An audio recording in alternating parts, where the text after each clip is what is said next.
Selamat pagi, Assalamualaikum, Salam, Om Swastiastu, Namo Buddhaya, dan salam kebajikan untuk kita semua. Pertama-tama kami dari kelompok 6 ingin mengucapkan banyak terima kasih kepada Bapak Rudi Hartono selaku dosen pengampu pendidikan agama dunia karena telah mengirimkan pertanyaannya kepada kami. Tanpa berlama-lama lagi, mari kita masuk ke pertanyaan pertama, yaitu pertanyaan tentang paradoks sistem. Dalam solusi teknik industri, kelompok kami mengusulkan SOP nasional untuk memutuskan rantai preferensi politik kepala daerah. Namun, dalam sistem otonomi daerah saat ini, bagaimana kelompok saya memastikan bahwa daerah yang sering merasa memiliki kedaulatan atas wilayahnya itu bersedia menjalankan SOP dari pusat. Nah, izinkan saya menanggapi pertanyaan tentang paradoks tersebut. Baik, jadi di mata kuliah ini kurang lebih kita 2 bulan ke belakang telah belajar, telah berdiskusi betapa indahnya, betapa rukunnya kalau kita menerapkan nilai-nilai perbedaan ini tuh menjadi suatu, toleransi, saling mengerti antar umat beragama. Tapi realitas di lapangan, di masyarakat itu memaksa kita untuk membuka mata kita lebih jernih lagi bahwa toleransi yang hanya bersandar pada niat baik atau kesadaran moral seorang kepala daerah seringkali runtuh ketika dihadapkan pada tekanan-tekanan politik lokal atau ego otonomi daerah itu sendiri. Jika SOP pendirian rumah ibadah ini hanya diserahkan sebagai dokumen himbauan moral, SOP itu akan selalu kalah. Oleh karena itu, kelompok kami, kelompok 6 menawarkan pendekatan yang berbeda. Kita nggak hanya sekedar menasihati kepala daerah, melainkan kita menerapkan suatu sistem baru, yaitu rekayasa sistem atau sistem engineering. Kami merancang ada 3 lapisan pertahanan sistem yang secara otomatis akan memaksa untuk semua kepala daerah itu patuh secara struktural dan mencabut ruang intervensi subjektif. Nah, eee, dapat dilihat pada slide bahwa ada 3 lapisan utama. Lapisan pertama yaitu kita membuat suatu sistem yang anti salah, tidak ada salahnya atau pokayok. Nah, proses perizinan rumah ibadah ini akan ditarik sepenuhnya melalui yang namanya digitalisasi terpusat atau pusat. Jadi, jika seluruh syarat objektif dari pemohon yang ingin membuat rumah ibadah ini sudah terpenuhi secara menyeluruh, maka algoritma sistem akan secara otomatis menerbitkan izin atau auto approval tanpa ada campur tangan manusia. Ini akan secara otomatis mencabut hak veto subjektif dari meja kepala daerah itu sendiri. Lalu lapisan kedua untuk memperkuat lapisan pertama tadi yaitu ada yang namanya birokrasi dengan sistem service level agreement. Jadi setiap tahapan verifikasi akan memiliki batas lead time yang kaku, yang tidak fleksibel. Dan prosesnya dibuat setransparan mungkin. Kalau bisa dibayangkan mungkin akan seperti kalau kita pesan paket, kita bisa lacak sedetail mungkin dia udah sampai mana dan kami ingin menerapkan hal yang sama pada proses pemohonan agreement, untuk pembangunan rumah ibadah ini. Jadi jika dokumen perizinan rumah ibadah ini tertahan atau lewat batas yang ditentukan tanpa alasan teknis yang sah dan melanggar aturan yang ada, sistem akan langsung menandai daerah tersebut sebagai bottleneck. Dan kepala daerah ini nggak bisa lagi nahan izin minoritas diam-diam dengan alasan dokumen masih diproses, karena udah jelas itu tuh udah lewat dari waktunya. Lalu lapisan terakhir, lapisan ketiga, ini adalah mesin atau motor penggeraknya. Ini adalah rekayasa insentif anggaran. Jadi kepatuhan terhadap sistem ini yang transparan kita ikat sebagai KPI wajib untuk pencairan dana insentif daerah dari pusat.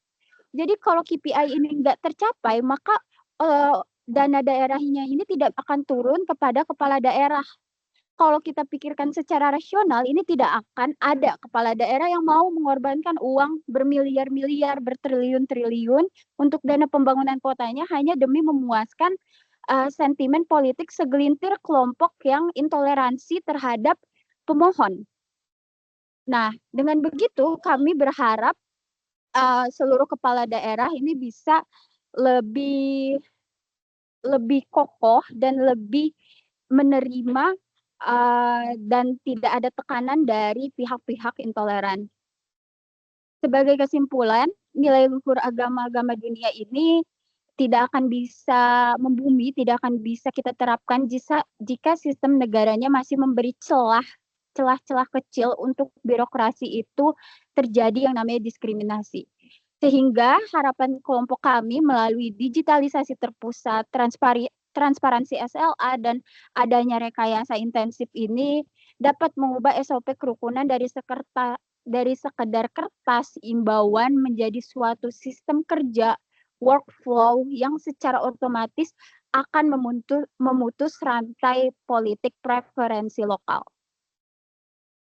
Baik, untuk pertanyaan selanjutnya, saya Talita akan menjawab mengenai apa sanksi sistematik yang bisa membuat daerah patuh. Sanksi sistematik bertujuan menciptakan kepatuhan pemerintah daerah melalui mekanisme reward dan punishment pemerintah pusat. Pertama, dari sisi administratif, pemerintah pusat dapat memberikan teguran hingga pemberhentian kepala daerah sesuai dengan Undang-Undang Nomor 23 Tahun 2014 apabila terjadi pelanggaran.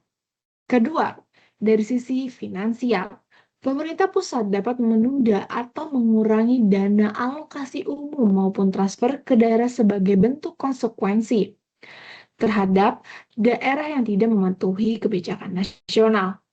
Mekanisme seperti ini sudah pernah diterapkan dalam beberapa kebijakan transfer berbasis kinerja. Sebaliknya, daerah yang menunjukkan kinerja baik, termasuk memiliki tingkat toleransi yang tinggi dan pelayanan publik yang baik, dapat diberikan insentif fiskal maupun prioritas anggaran pembangunan. Dengan demikian, kepatuhan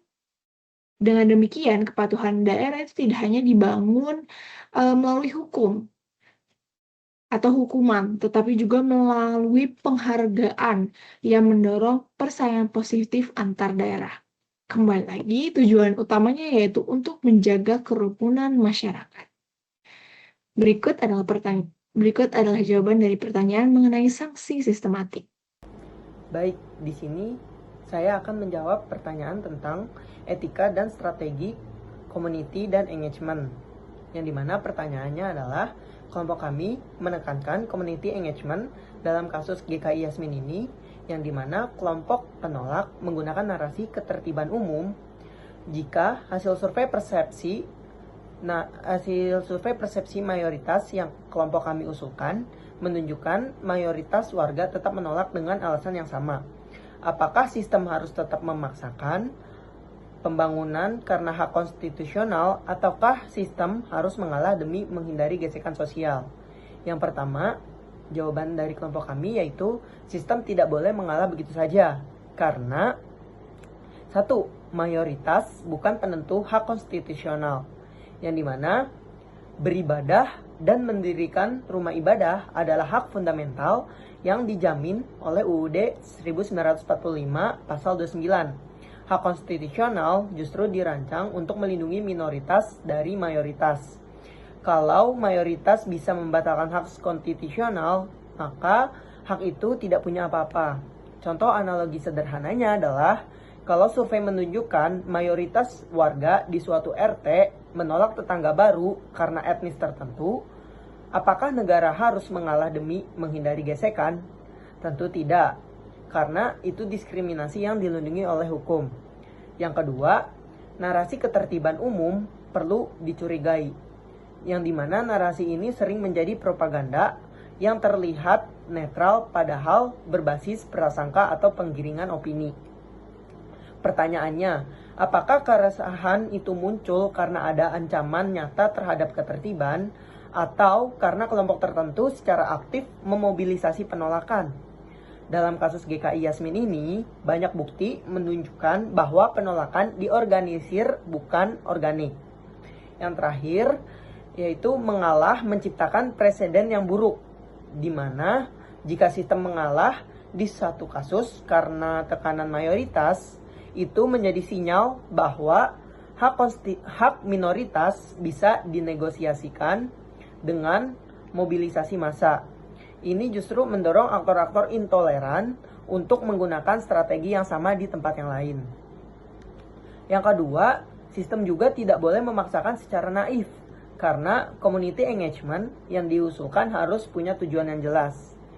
Di mana jika survei hanya digunakan untuk menghitung suara pro dan kontra, maka itu bukan engagement. Itu merupakan pemungutan suara rakyat yang salah sasaran. Engagement yang baik bertujuan membangun pemahaman, mengidentifikasi sumber ketakutan yang konkret, bukan prasangka atau opini publik, dan mencari solusi teknis yang mengurangi gesekan tanpa mengorbankan hak. Kemudian dari hasil diskusi kelompok kami, kondisi yang dapat dipertahankan yaitu sistem seharusnya mengambil kondisi tetap menegakkan hak konstitusional sambil secara serius dan kreatif mengelola kekhawatiran teknis yang legitimate. Artinya yang pertama, hak mendirikan rumah ibadah tidak dapat dibatalkan dari atau oleh hasil survei penolakan. Yang kedua, proses pembangunan dapat diadaptasi. Misalnya, desain yang lebih menyatu dengan lingkungan, dialog tentang manajemen keramaian, pelibatan tokoh masyarakat netral sebagai jembatan. Dan yang terakhir, negara perlu hadir atau aktif melindungi kelompok minoritas, bukan bersembunyi di balik aspirasi masyarakat. Berikut jawaban pertanyaan atau penjelasan dari saya dan kelompok kami. Kemudian akan dilanjutkan pertanyaan berikutnya oleh rekan saya. Terima kasih.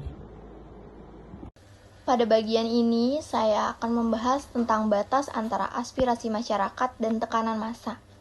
Pertama, kita perlu memahami bahwa aspirasi masyarakat adalah pendapat atau masukan yang disampaikan secara objektif dan bertujuan untuk kepentingan bersama. Aspirasi seperti ini harus didengar dan dipertimbangkan oleh pemerintah. Contohnya adalah ketika masyarakat menyampaikan kekhawatiran mengenai kemacetan, ketersediaan lahan parkir, tata ruang, atau dampak lingkungan. Hal-hal tersebut merupakan persoalan teknis yang memang perlu dikaji sebelum suatu keputusan diambil. Namun, kita juga perlu membedakan dengan tekanan massa. Tekanan massa terjadi ketika penolakan tidak lagi didasarkan pada alasan yang objektif, tetapi karena diskriminasi, isu sara, intimidasi, atau ancaman. Dalam kondisi seperti ini, keputusan tidak boleh dipengaruhi oleh tekanan tersebut, karena dapat melanggar hak kelompok lain, terutama kelompok minoritas. Untuk mengatasi hal ini, diperlukan dewan mediasi yang independen agar setiap persoalan dapat dibahas secara objektif melalui dialog. Jika terdapat ancaman atau tindakan yang melanggar hukum, maka aparat keamanan harus bertindak sesuai aturan yang berlaku. Jadi kesimpulannya, pemerintah harus mampu membedakan antara aspirasi yang benar-benar bertujuan untuk kepentingan bersama dengan tekanan massa yang bersifat diskriminatif. Dengan begitu, setiap keputusan yang diambil akan tetap adil, menghormati hak semua warga negara, serta menjalankan dengan nilai-nilai Pancasila dan hukum yang berlaku. Selanjutnya, saya akan menjawab pertanyaan apabila saya menjadi manajer dan harus memilih antara melindungi hak dari karyawan yang minoritas untuk beribadah atau menjaga hubungan baik dengan karyawan mayoritas demi kepentingan perusahaan, apakah yang akan saya pilih? Apakah yang akan kami pilih? Sesuai dengan yang ada di slide, jelas kami apabila berada di posisi manajer tetap berpegang teduh pada prinsip PAAD dan konstitusi atau Undang-Undang Dasar 1945, di mana hak beribadah merupakan hak untuk seluruh individu, seluruh masyarakat, sehingga tidak boleh dikorbankan atau dibeda-bedakan. Namun kami menyadari bahwa apabila sebagai manajer itu juga memiliki tanggung jawab yang besar dan juga harus tetap menjaga keharmonisan dan suasana dari tempat kerja, sehingga tetap dilakukan dialog untuk tidak sedikit pun mengurangi hak karyawan minoritas. sehingga adanya komunikasi yang lebih terbuka dan kebijakan yang adil bagi seluruh karyawan. Menurut kami, dengan cara seperti itu, hak individu akan terlindungi dan tujuan perusahaan juga dapat berjalan dengan baik. Terima kasih. Baik, demikian pemaparan dan jawaban dari kelompok 6. Kesimpulan utama yang dapat kami petik dari diskusi kali ini adalah kita sebagai seorang pemimpin di masa depan, baik seorang engineer, seorang manajer, kita harus membuat dan merancang suatu sistem yang tidak hanya efisien, tetapi juga etis, dengan menitik beratkan kepada nilai-nilai hak konstitusional, kebebasan beribadah, dan juga keadilan yang kita jadikan sebagai batasan-batasan yang mutlak. Semoga diskusi kita hari ini menjadi bekal untuk menjadi pemimpin yang memiliki problem solving yang berintegritas tinggi. Kami dari kelompok 6 pamit undur diri.